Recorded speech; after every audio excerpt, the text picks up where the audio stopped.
All right. 5, 4, 3, 2, 1.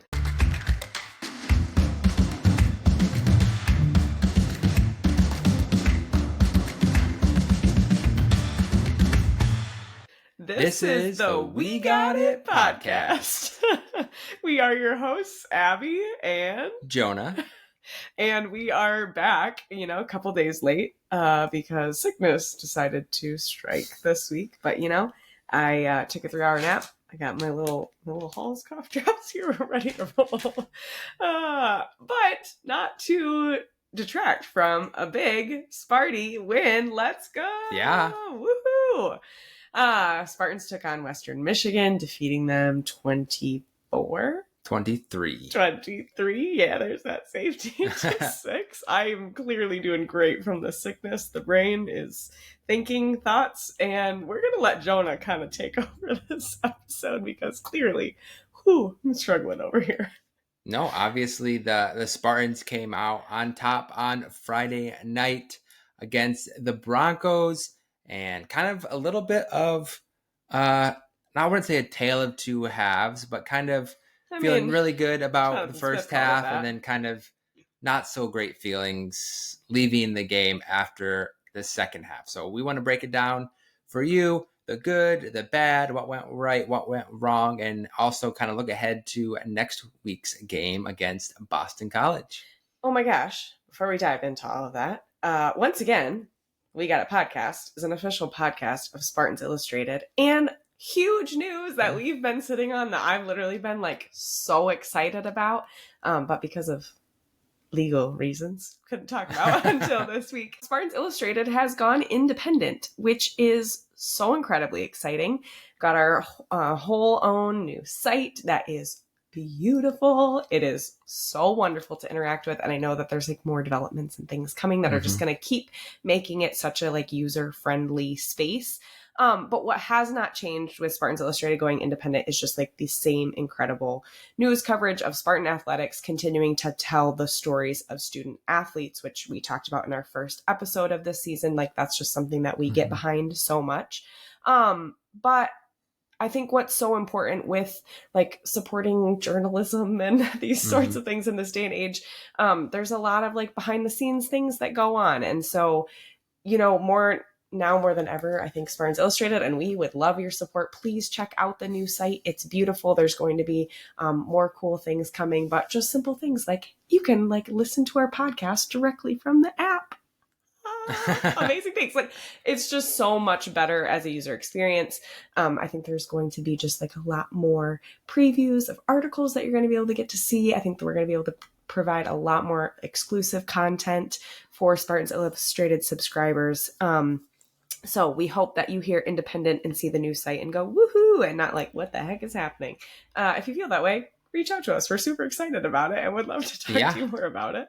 And then secondly, we, I think, actually hit one of the milestones we were going for. We did. Our little podcast has continued to grow, and it's just so funny, but so great. I think we just hit 100 subscribers on YouTube. Shout out to you, 100. Yeah, no kidding. Thank you all so much. And we are also trying to hit 100 subscribers on Spotify. So in order to help kind of push us over that hump and to celebrate all of you lovely We Got It listeners, we are running a Nudge t-shirt giveaway. And what you need to do to enter is to post a screenshot of your subscription either to YouTube and or Spotify. Each screenshot is a separate entry, so that means you get to enter up to 2 times on Blue Sky, Twitter, Facebook, Instagram. I think that's it. And tag us in it. Giveaway closes at kickoff versus Boston College this Saturday. We've already had some awesome entries. It's been so fun to see people supporting us that we didn't know before we started this podcast at all. So that's been super awesome. We would love if you can kind of get us over that subscription hump and just to celebrate being part of the We Got It podcast community. The winner will be announced on Sunday. We will send you a link to all of the amazing MSU Nudge printing t-shirts. You'll get to pick yours, and we will ship it off to your house to the lucky winner. Am I missing anything? That was a whoo. That was a No, big rant. I don't think so. Maybe just real quick to piggyback on the new News of Spartans Illustrated. We also have our very own mobile app, both on Android and in the App Store. So check us out at Spartans Illustrated. Just search in wherever you use for your app store. And then check us out too on desktop at SpartansIllustrated.com and check out all the amazing content that's already over there.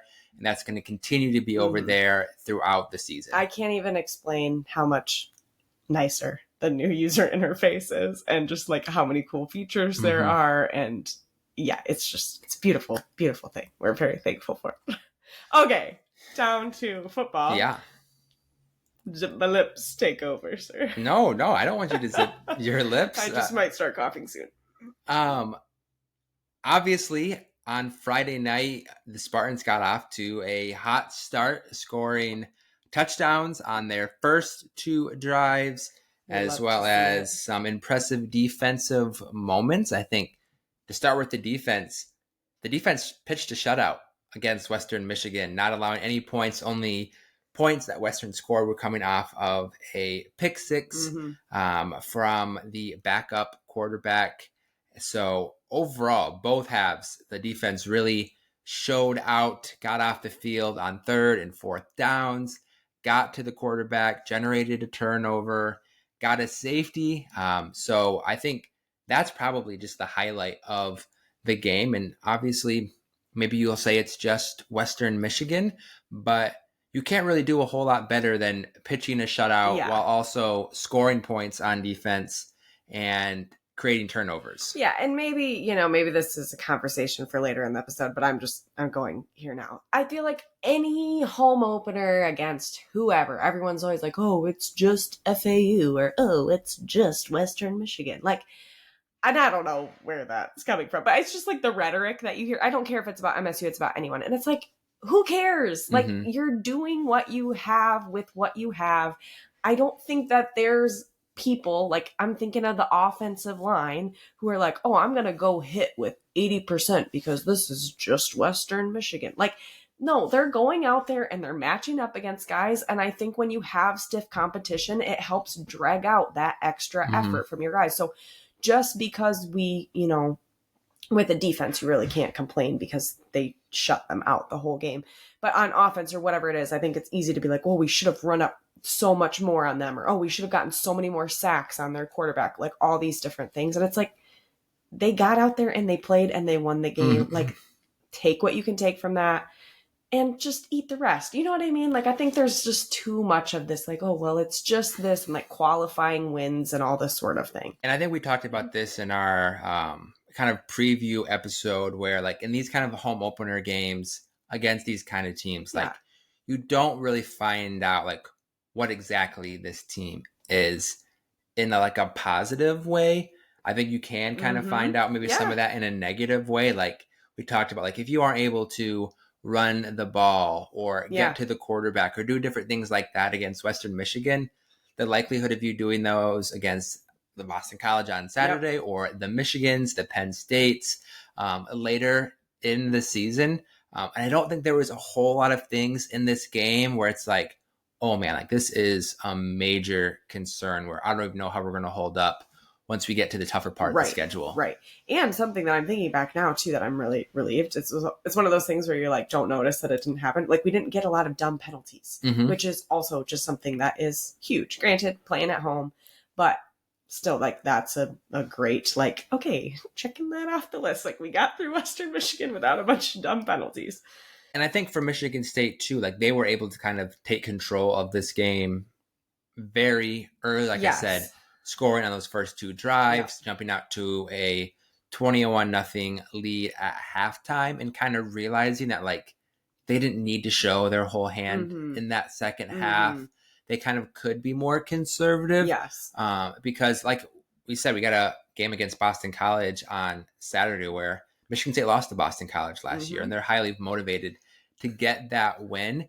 And when, like we said too, like in our last episode, like, so much about play calling is just about anticipating what the opposing team is going to do. And by Michigan State maybe being able to be a little more conservative and not show all their wrinkles, it's going to make Boston College hopefully have to guess more and not exactly know what's next for Michigan State. We're talking about wrinkles in a positive light here. I like this. Yes. A little bit of aging empowerment over here. No, and I think that leads to another really important discussion in that, right, this tale of two halves, like that is deja vu from the end of 2024 football season. And I think there's kind of one of two ways that you can look at the Western game as far as the second half goes. I think you can look at it as, oh no, are we just picking up exactly where we left off last season? I mean, if you think about it a little bit objectively, our offense scored 0 points in the second half. Yeah. And actually, had a net of -6 points on the half. We had a Childs turnover. And, just like a little lackluster, Childs ends up getting like the wind knocked out of him. People were worried about his shoulder for a second. It's like, ooh, what are we doing here, right? But at the same time, right, like that's viewpoint one. Viewpoint two is, yeah, we've got this game firmly in the reins. Like, do we really need to cherish our ego that much? Do we need to have this much hubris that we're just going to keep running up the scoreboard against Western Michigan in order to like prove a point and put, key players at risk of getting injured, of revealing our secrets, our plays, like more of what makes Michigan State's flavor? And I mean, we don't know, right? But like, I think most people, and I think us, tend to take that like more optimistic viewpoint. And I think it is just like Jonathan Smith, based off of what I've seen of him, seems like kind of like a conservative guy in the sense of like, he's not going to reveal his hand. He's going to keep his cards close to his chest. And like, this is why we play 12 games in a season. Yeah. And you're not going to figure it all out on the first game. The reality is if Michigan State has a successful season, or like nobody's going to remember that, oh, they only beat Western Michigan 23-6 and had a bad first half. Like that's not going to, in the big picture, contribute to how this season is viewed. And obviously, like, it wasn't a perfect game on Friday night. There's obviously places for improvement. But like I said, I think the fact that there's not like those glaring holes, red flags, that it's like, man, like this is going to be something that's going to be our Achilles heel all season, is kind of about as good of an outcome as you can get out of this game week one. Yeah, absolutely. All right. Do we want to turn more towards individual performances? Because there were some incredible ones on Friday night and from some brand new, fresh, Sparty faces. Yeah. I think obviously, like, I think some of those fresh faces, a lot of them were on the offensive side of the ball. Thinking of two in particular: running back Mekhi Frazier, wide receiver Omari Kelly. Both guys had pretty good Spartan debuts. Yeah, absolutely. And even if maybe on the stat line they aren't like outstanding starts, just as a like high impact plays, I guess maybe is more what we should characterize it by, what I'm judging their performance on. I mean, Omari Kelly just looked like a freaking veteran out there. Looked like he's been catching lobs from Childs for 10 years. Like, they just seemed so in sync. Mekhi Frazier, who is he? He was like rolling off of stuff, bouncing off of tackles, digging in holes, darting through these like tiny little gaps. I mean, he looked ready to roll. Like, also a veteran. He did not look, in my opinion, like a true sophomore who saw like, what would you say, 10 snaps last season? I mean, he was ready to roll. And backing him up as well, Brandon Tullis, which that was a little bit of like a surprise for us, I think. Like, we talked so much about how those guys are vying for roles. Like, I really wonder at what point it was like, all right, we're having Frazier take the majority of the snaps. Didn't see a lot from Tao Tolliver. He had a couple carries, a couple attempts. But yeah, really impressed by those guys. It was great to see Nick Marsh's clean hands out there again this season. Yeah, getting in the end zone. Yeah, and I mean, overall, like, Childs, I felt like had a pretty solid performance. That first half, wasn't he like 8 for 10 or 10 for 12? I think it was 9 for 11. 9 for 11 is where he ended. Okay, yeah. Like, I'm not mad about that at all, even if they weren't like crazy like total yardage that he threw for. And then he had these amazing play with his feet too. Right. He was just like getting across the line and reading the field really well. And that's one area I think that I have growth that I did recognize from Childs, where when the play kind of went off script or it wasn't going to work out the way, instead of like forcing a play or taking a sack, he was able to use his feet and get a couple first downs and extend drives rather than trying to like force something and kind of then results in those mistakes that we saw pretty often last year. And that's just that continued maturity. Yes. Just with being a starting quarterback for a second year now, being with Jonathan Smith another year, being with this offense and this team. I was really impressed, especially in that first half. Yeah. On the decision making from Childs, there wasn't any of those just like, man, like what is he seeing, or like what is he like looking at right now?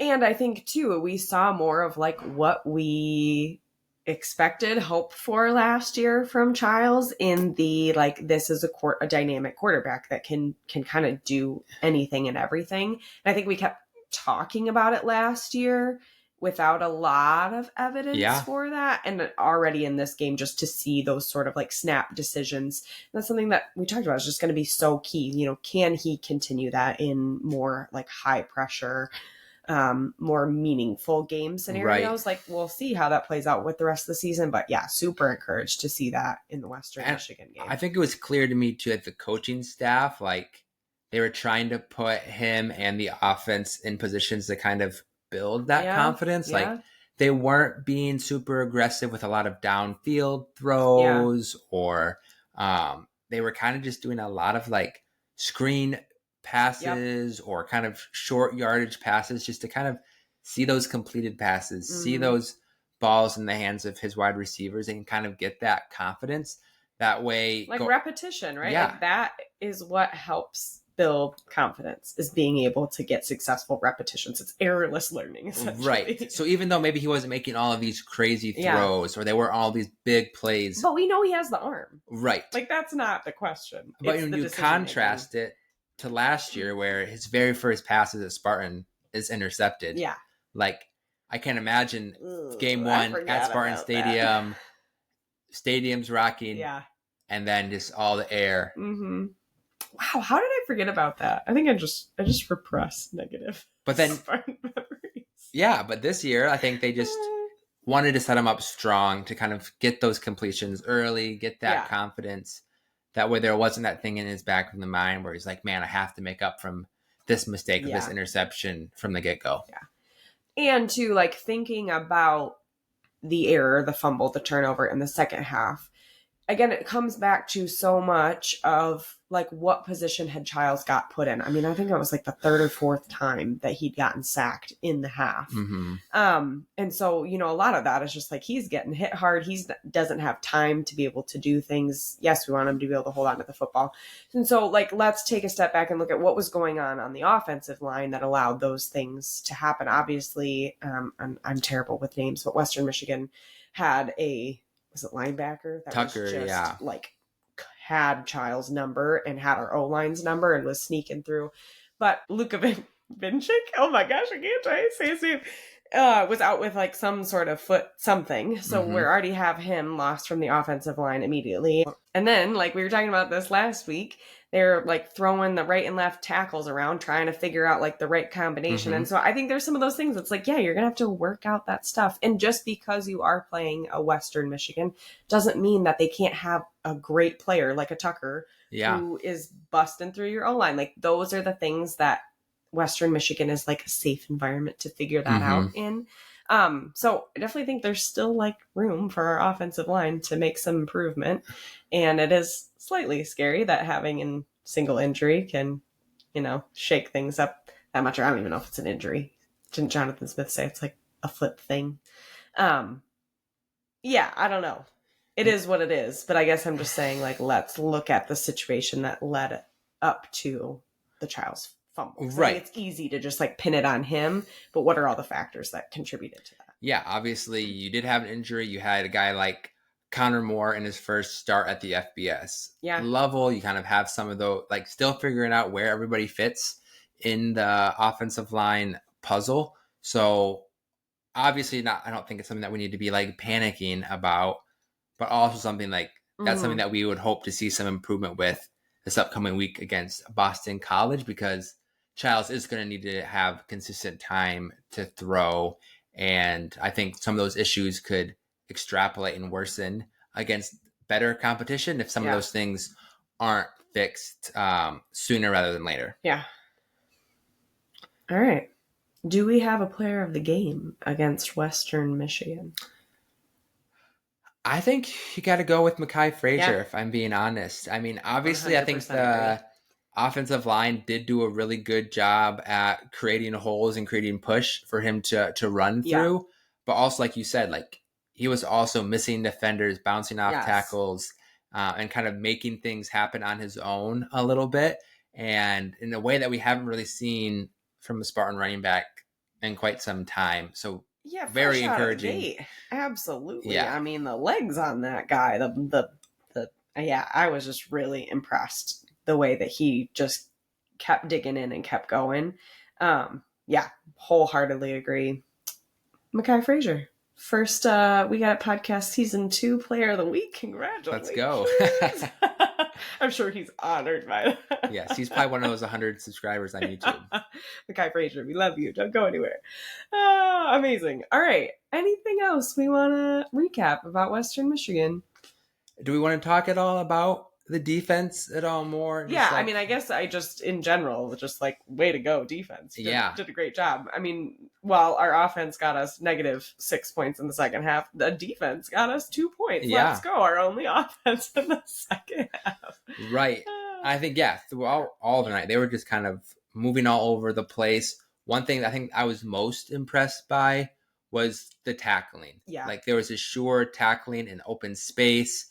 There was a couple plays where it seemed like a Western Michigan guy was going to kind of get the corner and be able to get down the sideline, and they were able to kind of wrap up the player's legs and make that late tackle either at the line of scrimmage. Tackles. I think that was just really encouraging to me. Overall, I mean, Western Michigan wasn't able to run the ball at all at any point really on Friday night, and I think that was really highlighted by transfer Grady Kelly. Was kind of all over the place. Jordan Hall had a fantastic game, even though he didn't get the safety. Oh my gosh. He was the one that blew up that play. Holy Moses. To create that hole where the other two defenders could just basically walk straight into the running back. And can we talk about, really, there should have been 2 safeties in that game. I understand legally that was not intentional grounding, but like, just use your eyeballs, referee. Like, there's some things in the rule book that I'm like, why is this written the way that this is? But you know what? I mean, props to the quarterback for. I don't think the quarterback really knew that. I think he's just trying not to die in that moment. I don't think he knew that his running back was right there, but I think he got pretty fortunate that his running back happened to be right where that ball dropped. But yeah, very close to 2 safeties on the night. But that's also credit to, we can't forget him, but Ryan Eckley. Yeah. Setting up those 2 possessions with those punts inside the 3-yard line. He's going to be a weapon this year. Yes. And we already saw how that can affect the game and set up the defense to be able to be in the opportunity to get safeties or to put the offense in like super stressful situations. Yes. And I think we just need to shout out Ryan Eckley in general for just attempting to take a field goal for the first time in a football game. I thought it was hilarious. I mean, all credit to Sislo. Hey, we got all of our extra points. We were not sure if that was going to happen. Like, way to go, Sislo. But it's just so hilarious, like, listening to the announcers of like, well, their kicker can't kick further than 42 yards, so we're going to put in the punter to kick the field goal. Like, all right, here we go. But just some creative use of personnel, and you could tell like he was beating himself up for missing. But he had the distance. He did. For sure. He did have the distance. He did not have the angle. But yeah, you just got to give him some love and credit for stepping into a situation like that. And thankfully, it was a very low pressure, like nothing riding on it. I'm sure it would have made his night if he could have made it. But it was fun watching it either way. So let's just dive straight into the matchup against Boston College. And as you mentioned them before, I was thinking about how odd is it to play the same non-Big Ten team 2 years in a row? Pretty Is that kind of odd? No, it's pretty common because usually Really? when they agree That's to so these, they strange. agree to like a home and home series. That way, one team's not just getting the home game. Okay, So that actually makes a lot more sense. Because you think about that, I don't know what I'm saying. Because in basketball, it's not like that. You just like play these random yeah, I mean, but for the matchups. bigger teams, it is usually kind of like that where you agree to play Yeah. one at Huh. uh And we their home. played at Boston College last year. Yep. So now we get them on our home turf this year. And I'm so excited. Jonah and I had to miss I'm gonna shout you out here for a second because I'm so proud of you. Jonah and I had to miss the season opener this year, which is like the first time we've missed it since COVID.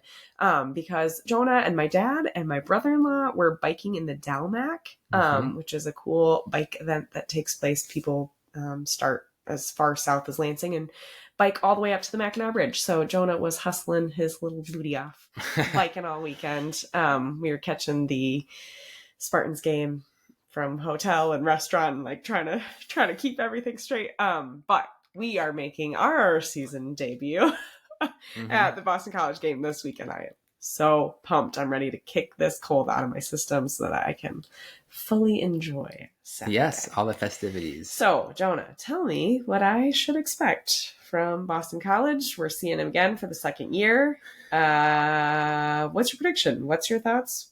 What you thinking? Obviously, there is a sense of familiarity between these two teams, having played last year.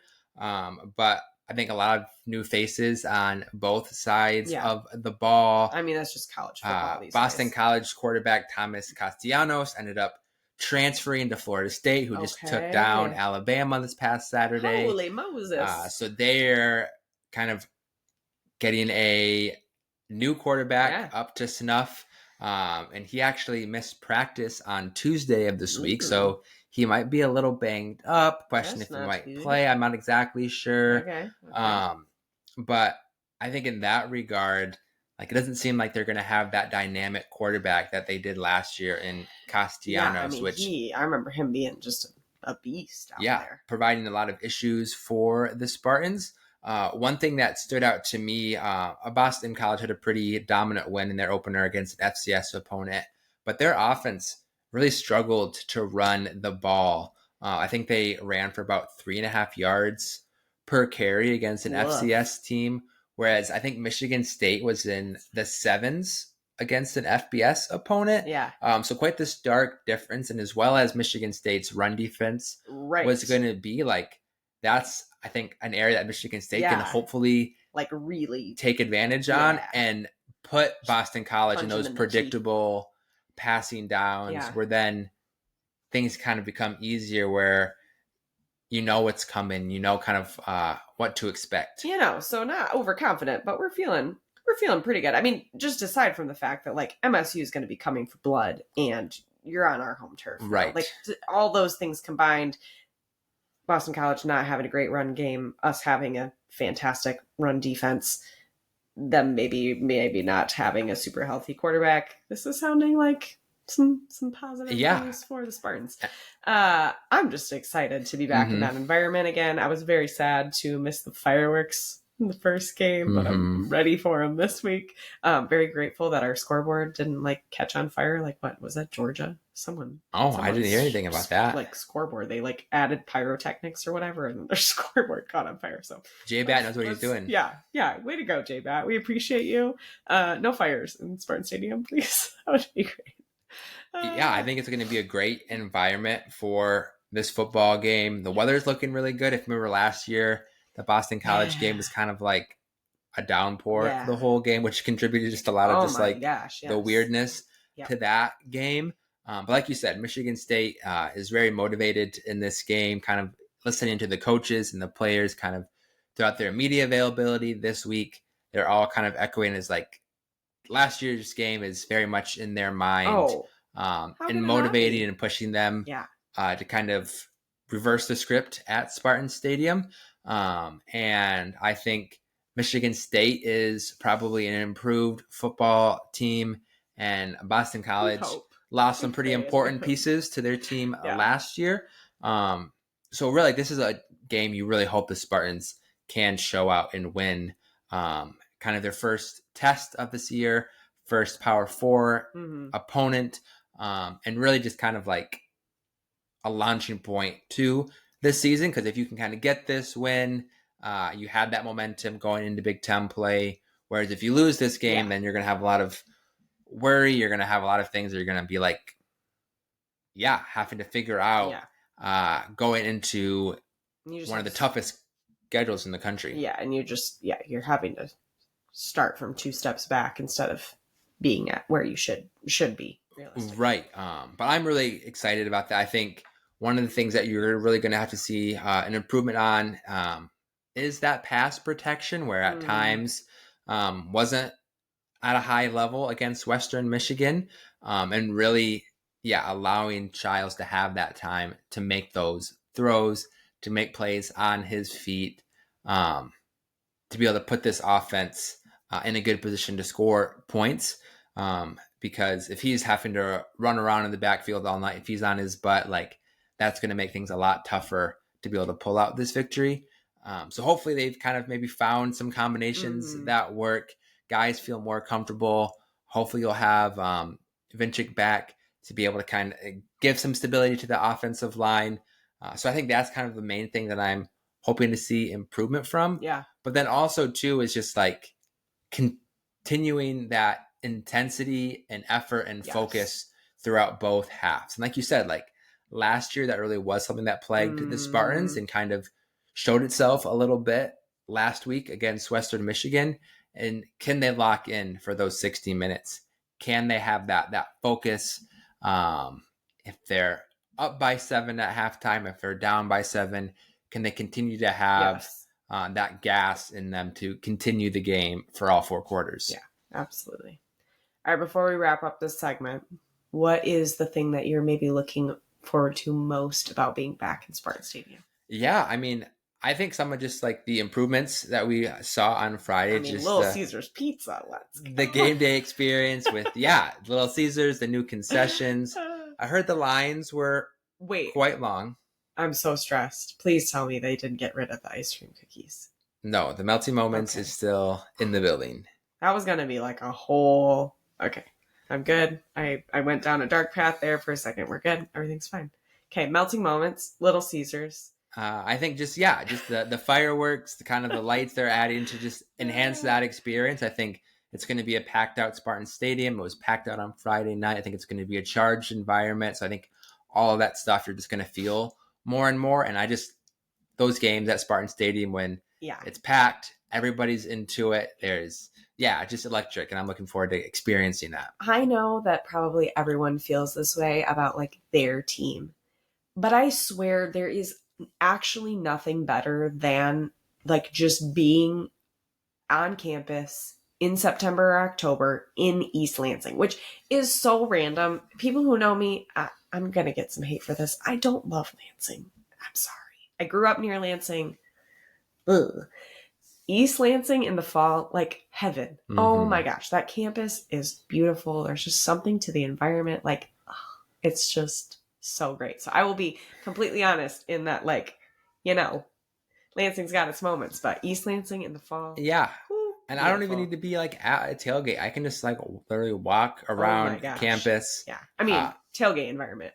Right. Just levels it up. But yeah, it's amazing. I'm just excited to be there this weekend. Absolutely.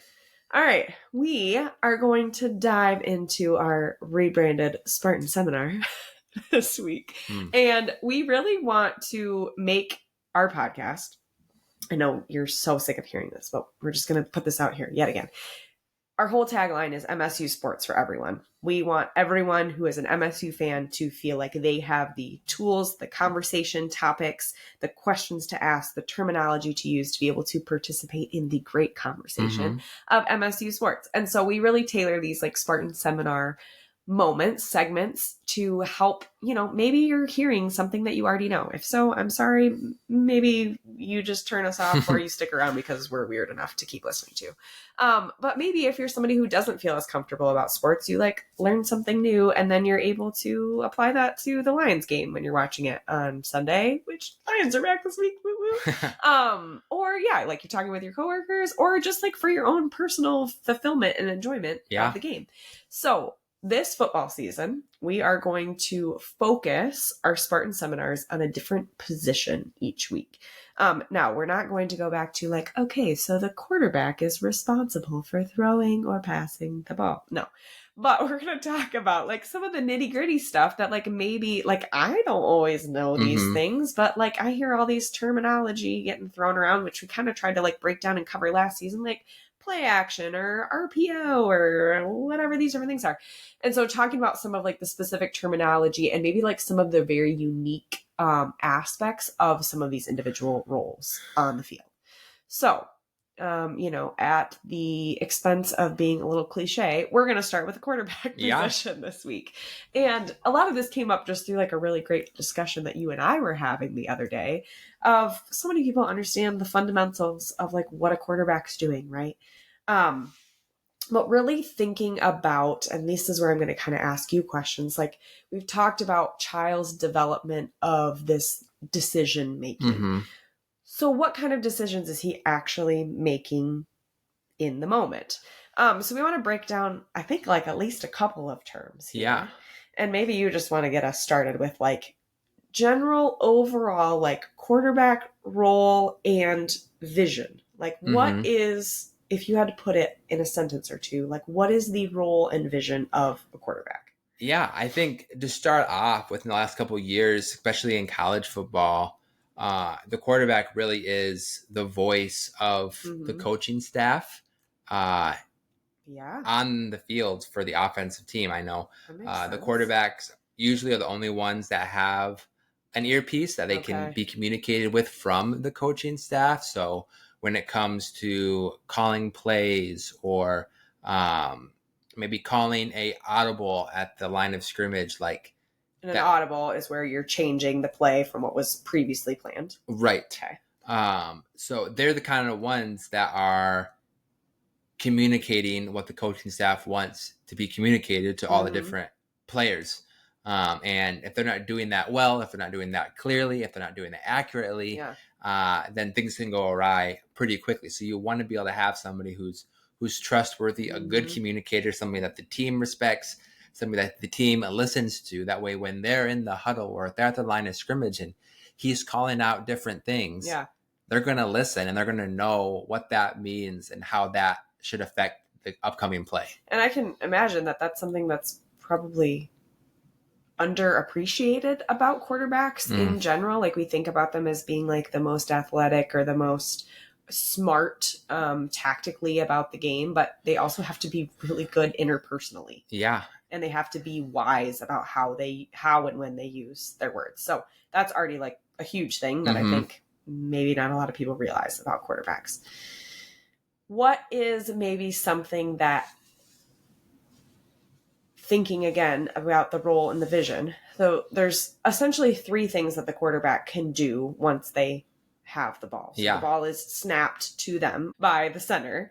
And then they can usually do or have to do one of three things, which is to either hand the ball off, to throw the ball, or to run the ball themselves. Yeah.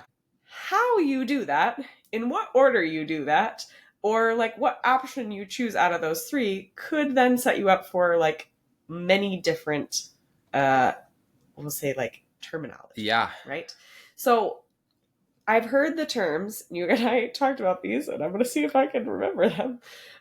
Really, the quarterback can be involved in something called a play action. They can be part of something called an RPO, which is a run pass option.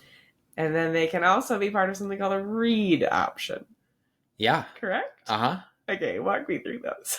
Yeah, I mean, I think play action is probably the one that most people are familiar with, and that's pretty much just as simply as once the quarterback receives the ball from the center, they fake a handoff or pretend to hand the ball off to the running back in the backfield to kind of either get the defense kind of overcommitted where maybe the receivers can get a step.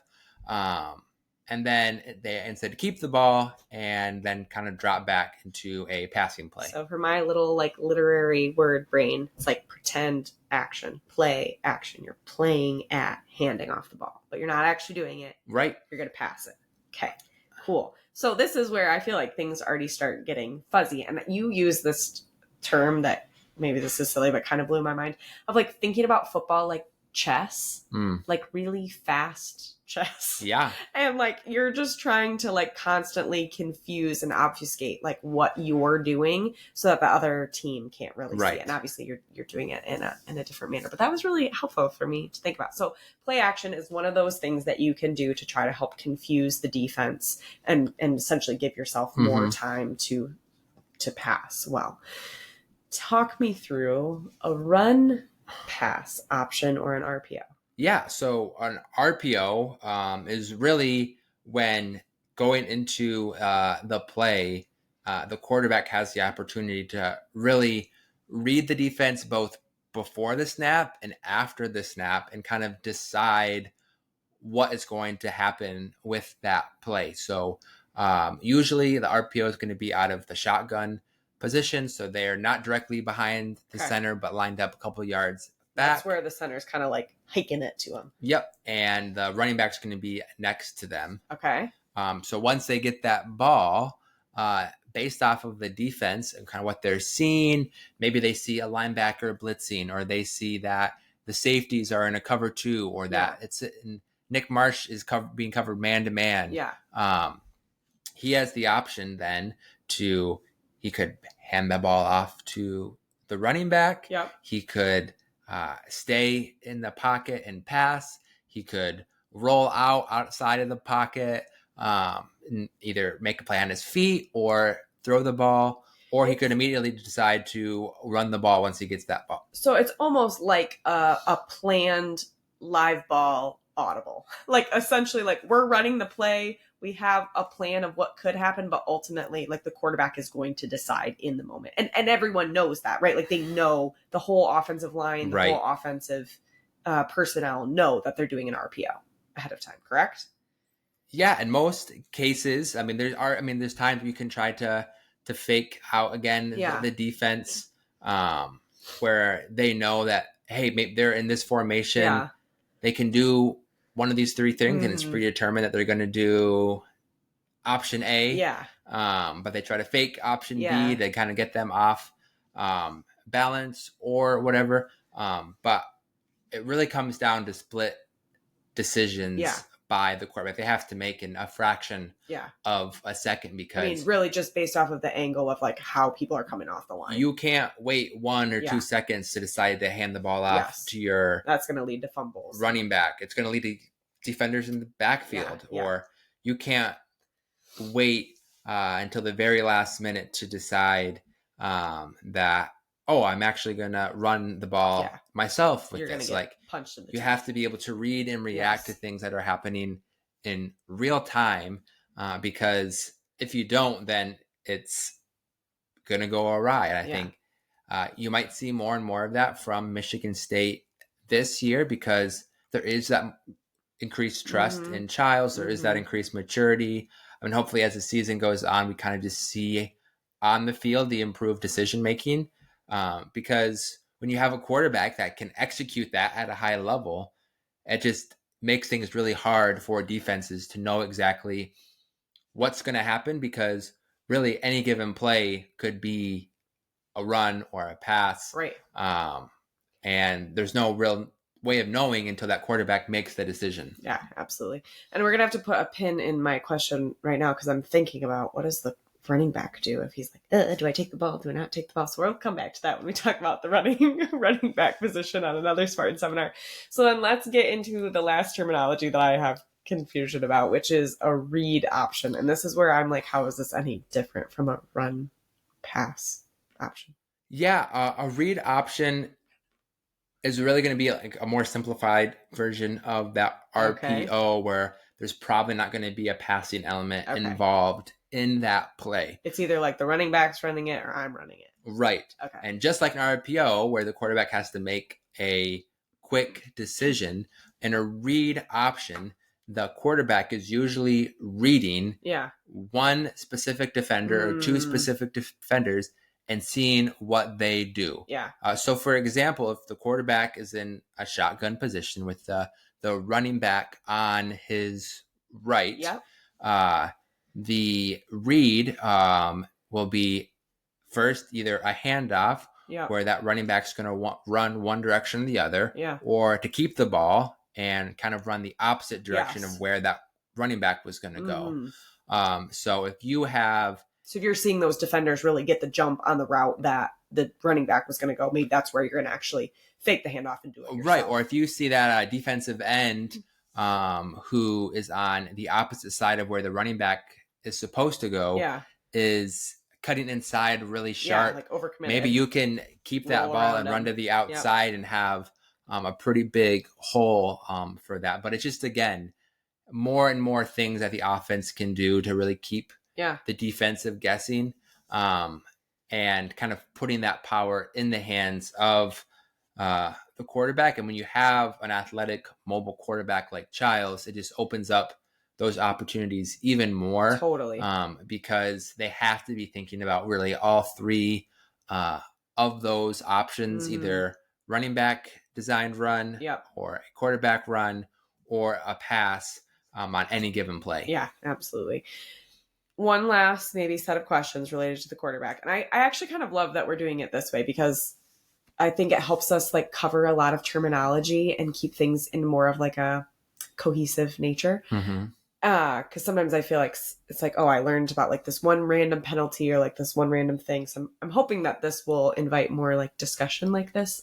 Also, any of you listeners, if you have feedback or like specific questions about, terminology related to a specific position, like please let us know. We would love to hear that.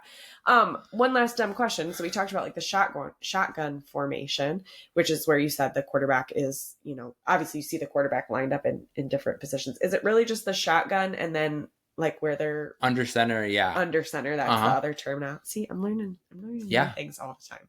Are you ever going to do a read option from under center? Or are you really only doing that if you're going to make a pass play? Yeah, I mean, you're most likely not in that situation. It would be more like a play action under center, where you're faking the handoff with your back kind of behind you, to the defense. Yeah. Oh, I see what you're saying. Yeah. Okay. Whereas, and you can still have a play action under in shotgun formation too. Yeah. Where it's more predetermined on what you're going to do. You're going to fake the handoff and then pass. So when you're under center, you're usually probably either passing the ball or faking a handoff, or could you also hand off from under center? Oh yeah, absolutely. I mean, that's do you pretty pass from under center? Yeah. I mean, all those options are definitely on the table for sure. That's helpful for me to think about, because I think that's something, details that I don't always pay attention to. All right. So more terminology that we hopefully helped you learn in the Spartan Seminar. Hopefully this hasn't been too chaotic of a discussion for you. I love that we do this, and maybe it's overkill for some people, but thanks for sticking around, listening to us yap about this kind of stuff. I think it's just so vital for people who like don't know the sport as well, or didn't grow up around it, or are just new to Spartan sports and like want to know more of the ins and outs of like our specific personnel. Obviously we're talking more about Aiden Childs here, but just really appreciate that we get to have this space on our little podcast. Yeah, exactly. I enjoy doing it. All right. I think that wraps us up for this week. Thanks for putting up with my sick, gross voice. And I know I said I wasn't going to talk that much, but shocker. I'm over here yapping away. That's why we started a podcast. Oh, gosh. All right. So if you have forgotten from the beginning of the episode, please head on over to YouTube, Spotify, Apple Podcasts, subscribe, follow. like the podcast, leave us a comment or review. All of those things help our little podcast get out to more and more Spartan fans so that MSU sports can truly be for everyone. Don't forget to enter our giveaway for a free Nudge MSU t-shirt. They are sick. Over on our social media, post a screenshot of your subscription on YouTube or Spotify. 2 entries per person. That giveaway closes kickoff against Boston College on Saturday. Winner will be announced on Sunday. We'll get you some sick gear. If you haven't already, check out the new Spartans Illustrated website and mobile app. It's sick. Man, there's so many exciting things going on. I love being a Spartan. I love being part of this community. It's so fun. Yeah. Go green. Go white. Go state.